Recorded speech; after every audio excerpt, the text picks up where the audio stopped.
Hello everyone, আজকের ভিডিওতে আমরা দেখব যে কিভাবে মাত্র কয়েকটা ক্লিকে আমরা অটোক্যাড ফাইলকে ডায়ালাক্সের মধ্যে ইম্পোর্ট করে নিয়ে যেতে পারি।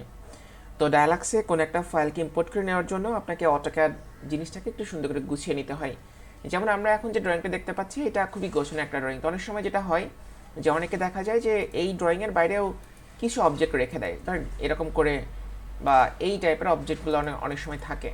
তো যদি আপনি এইভাবে ড্রয়িংটাকে সেভ করেন তারপর ডায়ালাক্সে নিয়ে যেতে চান, সেই ক্ষেত্রে ডায়ালাক্সটা আসলে যেহেতু কোঅর্ডিনেট ফরম্যাটে কাজ করে, সো ড্রয়িংটা ঠিকমতো আপনি দেখতে পারবেন না। তো এই জন্য যেটা করতে হয় যে আপনার যে আননেসেসারি যে লেয়ারগুলো থাকে বা অবজেক্টগুলো থাকে, এগুলোকে ডিলিট করে রাখবেন। ধরেন আমি এগুলো ডিলিট করে দিচ্ছি।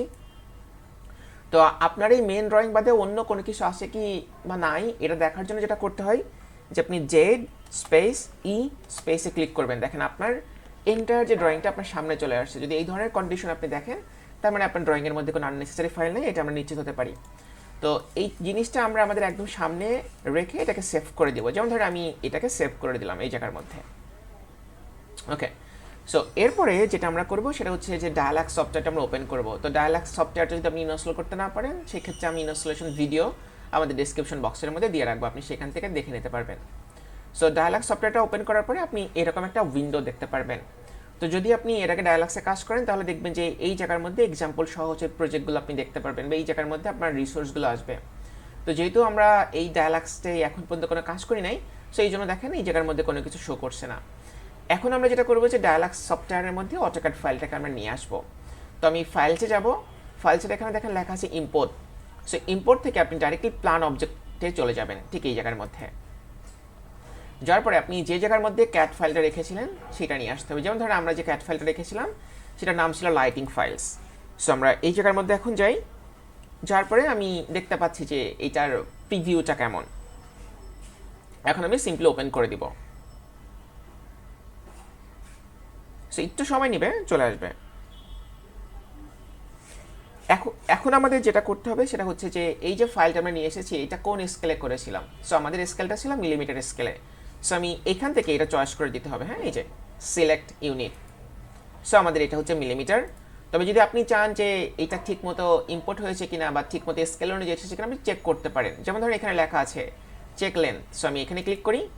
এখানে যে দেখি যে আমার এই গ্রিড থেকে এই গ্রিড পর্যন্ত 3700 মিলিমিটার ছিল, এটা আছে কিনা। সো আমি এখানে ক্লিক করি। সো এইখান থেকে দেখেন আমি দেখতে পাচ্ছি যে 3.7 মিটার। সো বেসিক্যালি এটা কিন্তু 3.7 মিটার, মানে কিন্তু 3700 মিলিমিটার। আচ্ছা, সো এরপরে আমরা জাস্ট ফিনিশ বাটনে ক্লিক করে দিই। সো আমাদের কিন্তু যে অটোক্যাড ফাইলটা ছিল সেটা কিন্তু ডায়ালাক্সের মধ্যে আমরা ঠিক নিয়ে আসতে পেরেছি, লাইক আপনি এখন দেখতে পাচ্ছেন।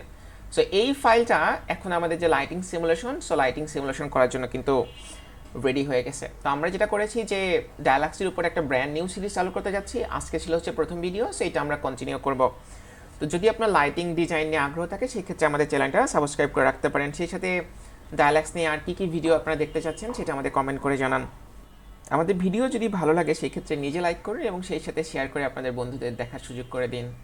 তো আমরা যখন ডায়ালাক্সে কাজগুলো করি, সো ডায়ালাক্সের কাজটা কিন্তু অনেক ইন্টারেস্টিং আছে, এবং আপনি রিয়েল লাইফে যে কাজগুলো আসলে হবে সেটা কিন্তু একটা সিমুলেশন প্রজেক্ট ডায়ালাক্সের মধ্যে দেখতে পারেন। যেমন ধরুন আমি একটা জিনিস অন করে আপনাদের একটু দেখাই।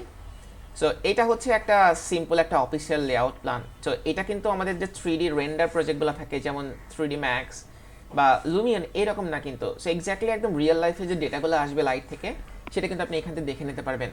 আর এখন যে প্রজেক্টগুলো হয় সেখানে কিন্তু ডায়ালাক্স সিমুলেশন অনেকটা মাস্ট হয়ে গেছে। বড় যে প্রজেক্টগুলো হয় বা যে মেগা প্রজেক্টগুলো হয়, সেই জায়গার মধ্যে কিন্তু এই ব্যাপারগুলো দিতে হয়। এই জন্য আমাদের সাথেই থাকুন। আশা করি যে আমরা ডায়ালাক্স নিয়ে বেশ ভালো একটা সিরিজ আপনাদের সামনে উপস্থাপন করতে পারবো। তো আজকের মতো সবাইকে অনেক ধন্যবাদ। সবাই অনেক ভালো থাকবেন।